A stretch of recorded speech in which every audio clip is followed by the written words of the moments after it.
Kita kembali lanjutkan perbincangan. Mas Ade, kalau sampai ada ide ini kan berarti masyarakat tidak perlu lagi mendengarkan apa ide, apa visi misi calon yang harus dipilih.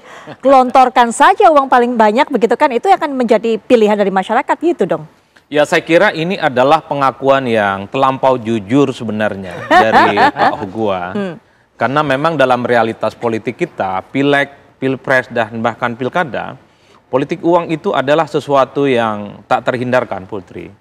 Kita tahu bahwa ada regulasi memang dalam undang-undang pemilu kita, undang-undang pilkada juga mengatur tentang politik uang, tapi regulasinya nggak pernah serius. Kalau mau jujur sebenarnya, politik uang itu hanyalah dicantolkan pada sejumlah larangan dalam kampanye. Kan ada banyak larangan dalam kampanye, tidak boleh mempersoalkan Pancasila, tidak boleh mempersoalkan NKRI, tidak boleh fitnah, tidak boleh hoax, dan seterusnya. Di paling bawah itu disebutkan ada poin yang mengatakan bahwa calon dilarang memberikan uang atau dilarang menjanjikan atau memberikan uang dan barang untuk mempengaruhi pemilih.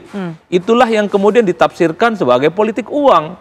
Tidak ada pasal khusus, misalnya pasal 551, politik uang, satu, ngasih kerudung politik uang, ngasih beras politik uang, ngasih sembako politik uang, tidak ada definisinya. Karena definisi inilah yang cukup cair, maka para pegiat-pegiat politik, tim sukses, tim pemenangan di bawah, itu menegaskan bahwa kalau segala sesuatu yang diberikan kepada pemilih, tujuannya lillahi ta'ala dan masuk surga, itu bukan politik uang jadinya. Kalau saya politisi, ngasih beras, ngasih kerudung, ngasih sembako, dan itu tidak diniatkan untuk mempengaruhi pemilih, itulah yang kemudian kenapa begitu banyak praktek-praktek politik yang transaksional itu tidak bisa ditindak. Karena diniatkan bukan untuk mempengaruhi pemilih. Tapi kan menjelang kampanye, menjelang pencoblosan, agak sulit kita untuk tidak menjelaskan bahwa setiap pemberian apapun yang dilakukan oleh seorang politisi, oleh seorang calon, itu diniatkan tidak untuk mendapatkan dukungan politik. Oleh karena itu sebenarnya kalau mau jujur tentang politik uang, bikin pasal khusus. Jangan hanya sebagai bentuk larangan. Misalnya pasal 541, politik uang, detail sebutkan. Memberikan sembako, memberikan beras, memberikan kerudung, memberikan gula, memberikan semen, memberikan rebana. Kan itu yang terjadi sebenarnya.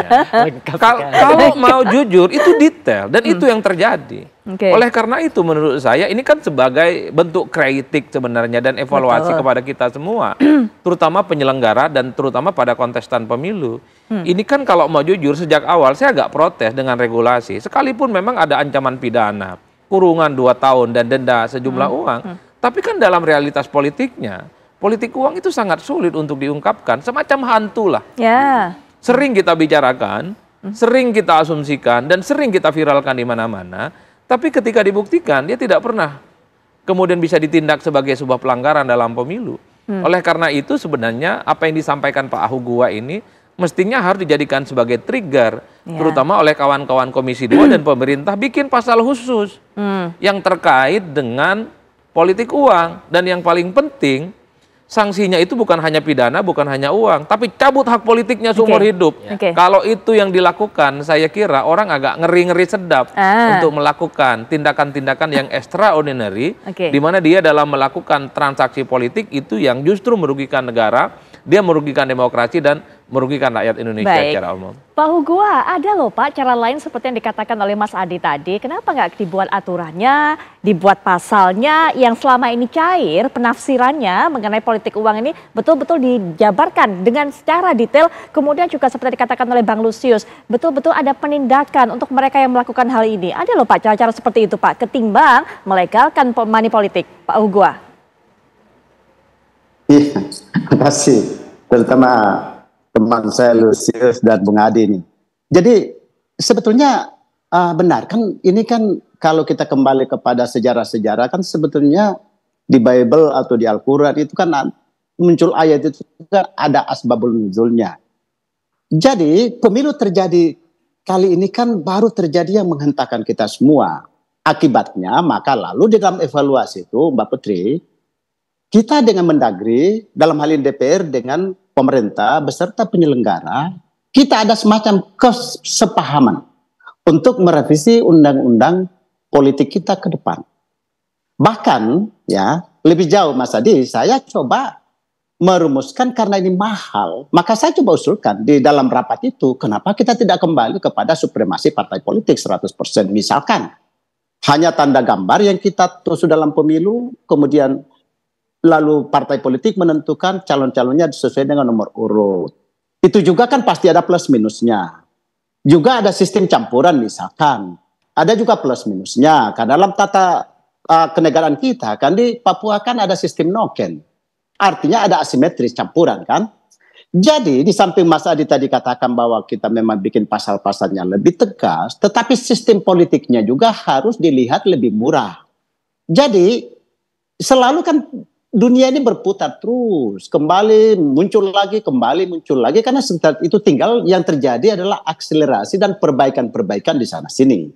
Oleh karenanya maka Bung Lusius, sahabat saya, ya saya kira memang kita akan banyak ketemu di Komisi 2 dalam penyempurnaan ini, Mas Adi. Bagaimana kita diskusi ke depan untuk penyempurnaan undang-undang partai politik ke depan, undang-undang kepemiluan kita ke depan.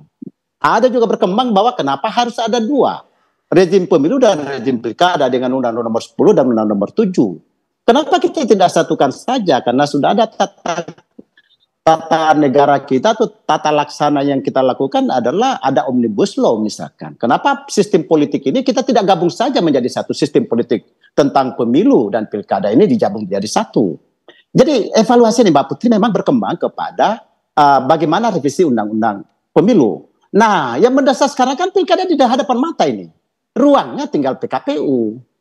PKPU ini adalah turunan daripada Undang-Undang nomor 7 tentunya dan nomor 10. Inilah yang kira-kira ruang yang bisa kita lakukan karena kalau merevisi undang-undang butuh waktu dan saya tidak percaya di tahun ini bisa kita lakukan. Mungkin tahun berikutnya.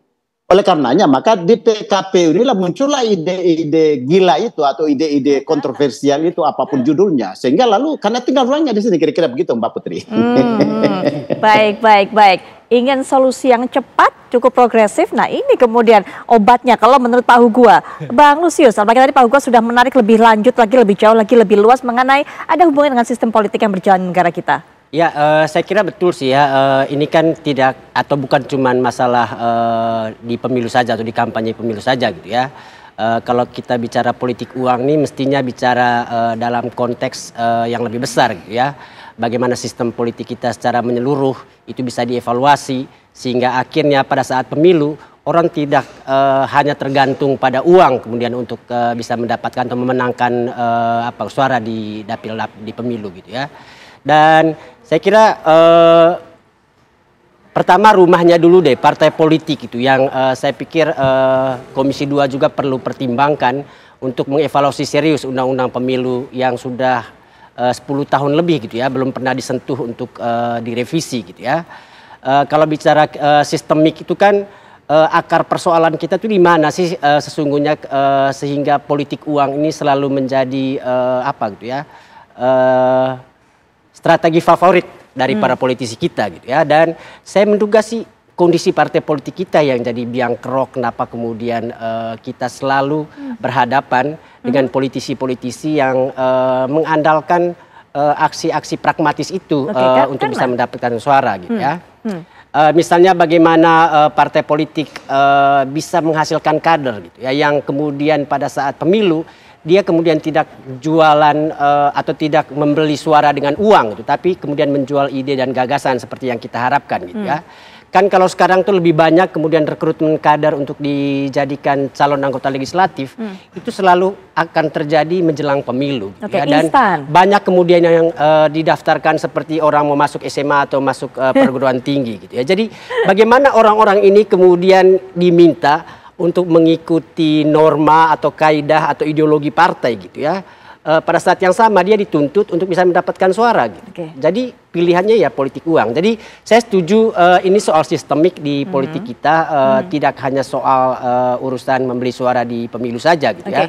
Tapi masalah partai politik, masalah sistem pemilu, saya kira hal-hal itu memang harus dievaluasi secara tuntas di Komisi 2 agar kita tidak selalu mengulang hal yang sama gitu. Oke, baik. Nanti kita akan bahas lebih lanjut lagi termasuk juga solusi karena Pak Hugua maunya solusi yang cepat begitu. Mas Adi, nanti kita akan lanjutkan di Apa Kabar Indonesia Malam setelah jeda kami sudah kembali.